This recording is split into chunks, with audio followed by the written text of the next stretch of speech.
My name is Nate Swink. I am 26 years old and I run a structural steel company as well as involved in a financial company.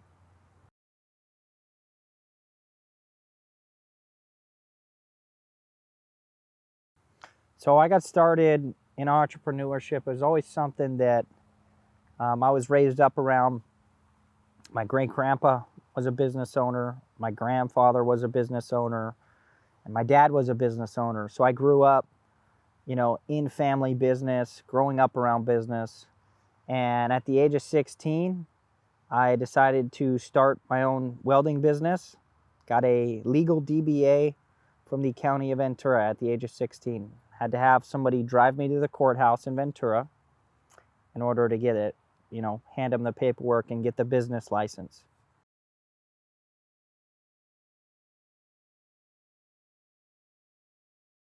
I started welding at the age of 13, and my parents graciously gave me a little spot on the side of the house with a shed to tinker in and weld and fabricate things. Did that up to the age of 16, and at the age of 16, I thought, you know what, I could do this for a living, and I started fixing people's gates and doing different little mobile welding jobs. At the time, I was charging $65 an hour. So I was 16 years old, just got my driver's license, charging 65 bucks an hour, and, was doing great. As I got older, 16 and a half, 17, I was working so much that school started to get in the way of my education, in the way of my career path. One of my favorite quotes is from Albert Einstein, and it says, don't let school get in the way of your education. So I dropped out of high school at the age of 16. In 10th grade-ish, I don't have an education past 10th grade. If you can't tell by the way I fucking talk sometimes, huh? Fuck. Oh my. Anyway, I read a lot though. So, where were we at? So yeah, I drop out at 16 to focus on the business. I get mentored by a guy named Jack Compton, one of the head trainers in California in the welding industry, very famous guy, written numerous books. And I got my LA City certification at the age of 18. That's something that's very difficult to get. Most people get it in their mid-20s. Started rig welding, kind of like what Connor said here, freelancing, doing oddball jobs, just essentially myself, a welding truck and the equipment, going from job to job, doing different welding and metal fabrication tasks. And today I'm 26. I have 10 employees. We're going to do about 2.6 million in gross revenue this year, on pace to get to 12 million gross revenue annually within the next 3 years. So, I've really shifted my mindset from when I started. I just kind of partied, used the money to party more over the last 2 years. So I just left the party phase, 24. Us men are late bloomers. So just left the party phase, realized I can actually make a decent amount of money with this company. I can change lives. I can help influence employees and, be a voice for reason, a voice for change in this industry. The blue collar industry has a lot of, flack about it. A lot of people look down on it and don't look at it as a very good career path. Well, a lot of my guys are making six figures.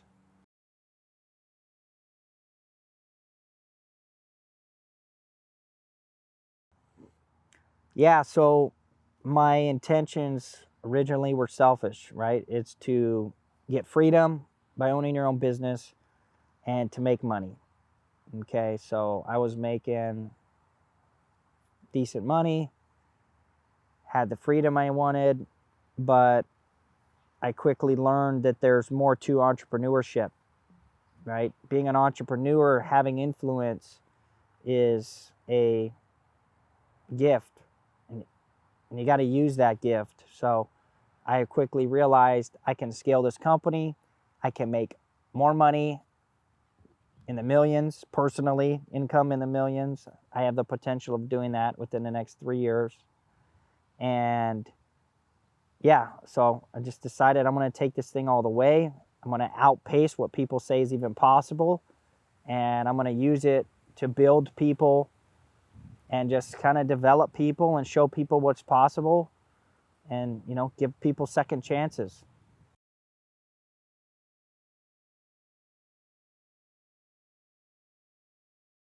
Yeah, so there's a few in there. So one of the first hurdles that I faced was major hurdles, which I think is a big part of my story. When I was 21, I was going after my contractor's license so that I could start doing the business more legitimate as a structural steel contractor. And in order to get your contractor's license, you have to have 4 years of journeyman level experience, which usually takes a total of 8 years to get. So 4 years entry level, 4 years journeyman, total of 8 years. Well, I'm 21, so you can do the math. That would be, I started at 13, right? Which I did. And anyway, so the biggest battle and hurdle there would be me fighting with the state of California for about 8 months for them to give me a test date so that I could go take my contractor's license. And I had tons of people write, you know, letters saying, yeah, this guy's more than qualified, all these different things. And I personally called the CSLB in California, in Sacramento, every other day for 6 months. Talk about relentless pursuit. I wanted this bad. Every other day for 6 months. And I don't know if the letters finally got to them or they just said, you know what, I'm tired of dealing with this fucking kid calling me every other day. But I got a test date in the mail. I crushed it. I did the test in like 25 minutes. Takes most people an hour and a half. Crushed it, threw it down, got a 90-something% on it, walked out, boom, back to work that same day. So that's one hurdle. Another hurdle was 3 years ago when I was 23. I was drinking a lot and I got arrested outside of a bar. Was roughhousing with a buddy of mine. And didn't see the cops go to grab me, so I thought it was someone else that I was talking shit to in the bar. Turned around, punched a cop, and, you know, was way wasted. At the drunkest I've been in my life. I was in a whole different world. Put me in the back of the cop car, I kicked the window out. Take me out of the cop car, I took my head and cracked the windshield. Put me in the back, hog-tied my feet, my hands, everything. It was horrible. Worst thing I ever did. So that put me in a hurdle of... You're lucky you didn't die. I'm surprised they didn't beat the shit out of you. They did. When I got to the station, I was fucking yelling at them, and they threw me down and, you know, did their thing like you see in the movies a little bit. But it was... Yeah. Anyway, since then, I don't really mess around with things. Alcohol is a tool, I guess, like anything else, and you don't want to take advantage of it.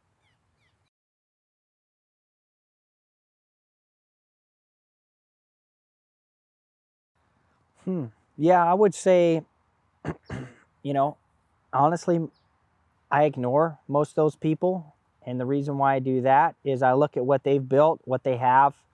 Most of them that I interact with will tell me, oh, well, I had 50 employees and we were doing 10 million and blah, blah, blah. I was working too much. It isn't what it's cracked up to be. And it's, well, yeah, it's because you went about it all the wrong way. And what do you have to show for any of it? You drive a piece of shit.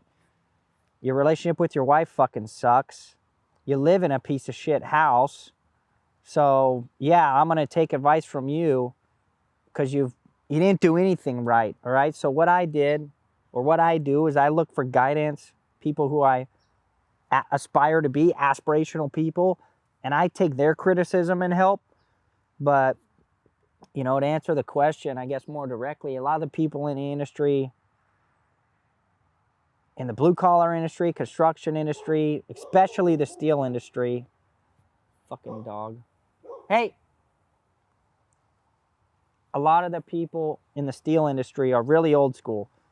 And business evolves. It evolves daily. It evolves yearly. And if you're stuck in your ways, and you're stuck thinking one fucking dimension, you ain't going to evolve.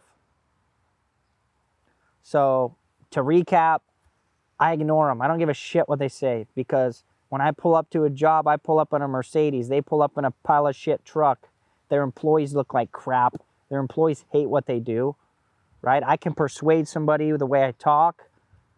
I can sell anything to anybody, and they can't. I know a lot about psychology, all these things. They can't. They don't know the power of core values. They don't know how to sell a vision or dream. So I ignore them, because they're like a fucking fly on the wall to me. Sorry, I got a little wild there, but yeah. Okay. I'm passionate about Do you that.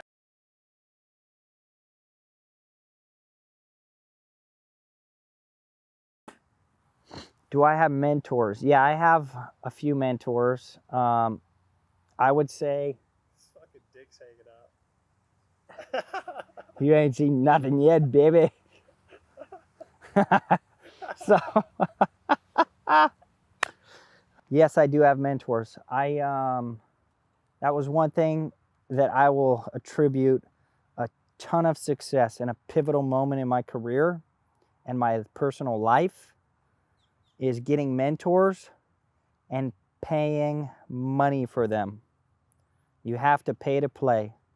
Every month, and it's been this way for the last year and a half, I pay $2,000 a month for my coaching and my mentors. Why do I do that? With so much free advice on social media and YouTube, why do I pay for it? Well, you don't put value to anything unless you pay for it. And really stop and think about that. And you could think about any lessons you've learned in life. Unless they cost you money, you probably didn't learn the lesson until it did cost you money. So me paying that $2,000 a month, when that person's talking, when they're telling me things, they're teaching me things, I am locked in, I am focused, because I want to make sure I'm getting my damn money's worth. So yeah, mentors are important. Very important.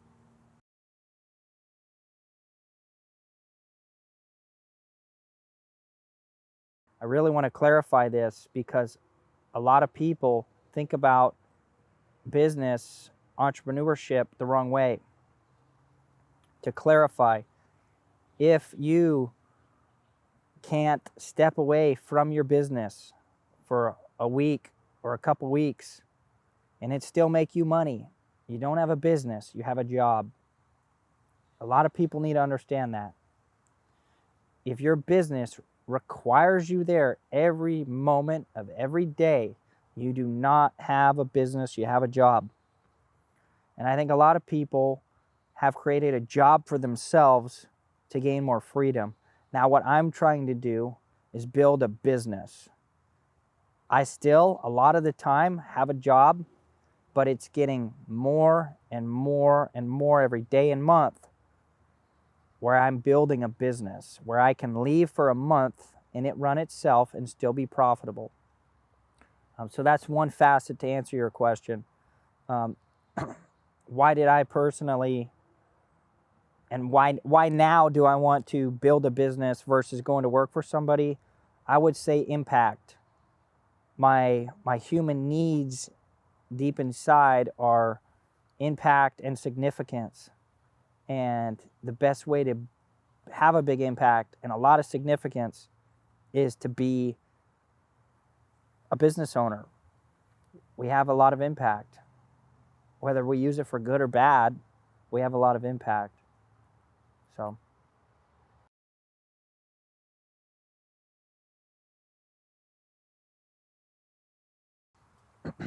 yeah, so I would say that trades, and this is a perspective from a 26-year-old, so I don't want people thinking I know it all, and I don't want to come off that way, but I would say that the trades always have been and always will be in high demand. As we automate things, as the world evolves, which is great, evolution is great, growth, everything, all of that's awesome. As it evolves, you're not going to be able to systematize or, what's the word, Connor? automate. Yeah, you're not going to be able to automate. Oh, there goes the fucking 10th grade education again. No, just kidding. Not going to be able to automate some of the things, the majority of the things that the blue collar trades do. There's no way. And if you could automate it, it won't be cost effective. So trades will always be in demand now and forever. And the whole thing of college or trades, you know what? I'm a big believer on just pick something and focus on it and stay persistent at it. It doesn't matter what it is. You could be very successful at it and make lots of money at things if you just pick one damn thing and focus on it. Whether it's college, great, stay focused on it. Only focus on it. Or it's blue collar trades, welding, framing, whatever, plumbing. But I think that focus and that persistence is what brings success. I have nothing against white collar stuff, as I'm in a financial company as well, but it really comes down to persistence. Do you wanna?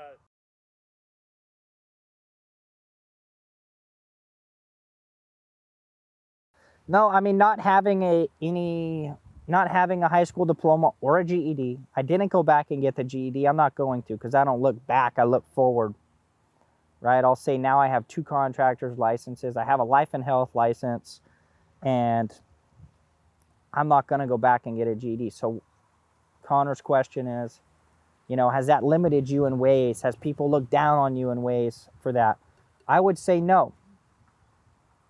There's times that, I joke about it, and people, my family will joke about it, like, oh, there goes, because you didn't graduate high school, sometimes the way I talk or the words I use. But a lot of times that's just because I get ahead of myself when I'm thinking and talking, because my brain moves so fast. But as far as actual limitations, like Connor asked, respect from individuals, getting loans from banks. Here's the fact, guys, that the system doesn't want you to know. Nobody gives a shit if you have a high school education. Nobody does. One of my top guys in my steel company does not have a high school education. He has a hard time reading, I'll tell you that. But guess what? I'll work with him and he'll be great at reading. It is not that important. I would say get it, but like college and things aren't that important. It doesn't limit you. I've gotten multiple loans. I've done major business deals in construction, and not once has anybody asked, you graduated high school, right? Before I sign this $200,000 contract to you that you're going to make $40K on net profit, I want to make sure, did you graduate high school? Doesn't happen. Doesn't happen. So I would go out on a limb. This is controversial, but I would say if you are an intelligent person and you're focused and persistent and you already know what you want to do, start fucking doing it. Quit wasting time.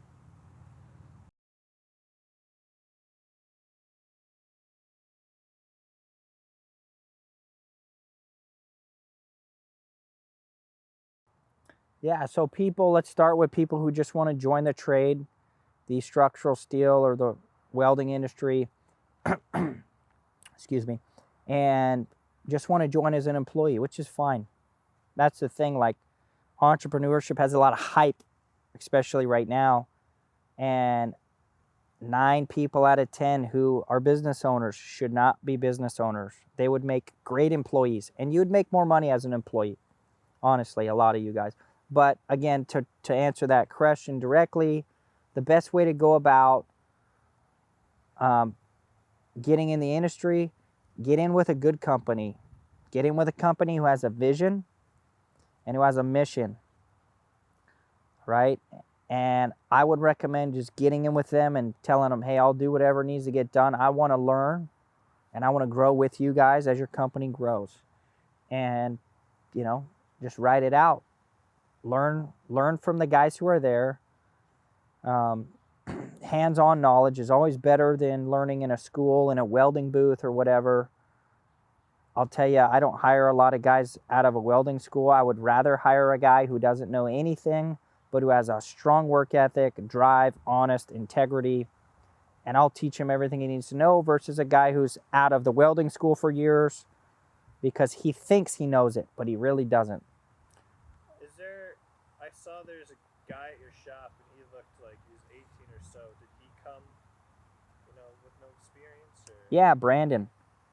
Or Braden, not Brandon. I always get, I have a few subcontractors named Brandon, so I always get him and them confused. Braden is a great kid. No, he came to us with very minimal experience, knows how to weld, he's pretty decent, but he didn't learn it formally in a school. He just kind of taught himself in his garage. Yeah, he's working out good. So. And now, what advice do you have for young entrepreneurs? The best advice I would give to young entrepreneurs is to not give up. You got to outlast the temporary. You have to outlast the temporary. I don't know all the statistics, but I know that the majority of people who start businesses fail. Or if they don't, they create a job for themselves, which to me is also a failure. Always be learning. Find somebody who's built what you want to build. Become friends with them. Listen to them. Shut your mouth and listen to them. They know what to do. It's just like following a playbook. You'll win every time if you just run the play. Persistence is key, I think, in business. You don't know what's around the next corner. There's been so many times, and I'm not going to say every day I get up and I'm rah. Shit, man. There's days, weekly, monthly, where I'm like, I'm going to fucking die today. I'm going out of business today. This is it. Fuck this, I quit. But I don't. I say, you know what? I'm going to go one more day. I'm going to just going to keep going. I'm just going to keep going. And it gets better, and you get better. The company gets bigger. You make more money, and you just go. It's a constant evolution. But there could have been, and there has been, a huge times where I was on the verge of going out of business from making bad decisions, huge financial decisions, things that went horribly wrong, deals that went horribly wrong. And I don't want to sound cocky, but I know the majority of people would go out of business, and people were like, probably saying, you know what, you should just call it quits, bro. You're nuts. And I didn't. I kept going. And it's put me to where I am today. And my persistence is going to get me to where I want to go. So persistence. Don't quit. And constantly evolve your mind. Those two things will get you anywhere.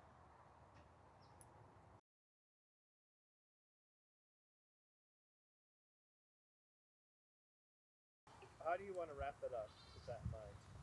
I would just say, It's still rolling, by the way. to wrap it up, there's nothing special about me. I'm an ordinary guy. I strive for excellence every day. I'm persistent. I do my best to do what I say I'm going to do. And I'm nice to people. Sometimes I'm stern. So I would say a few people think I'm an asshole, but that's just because I'm very stern and straight.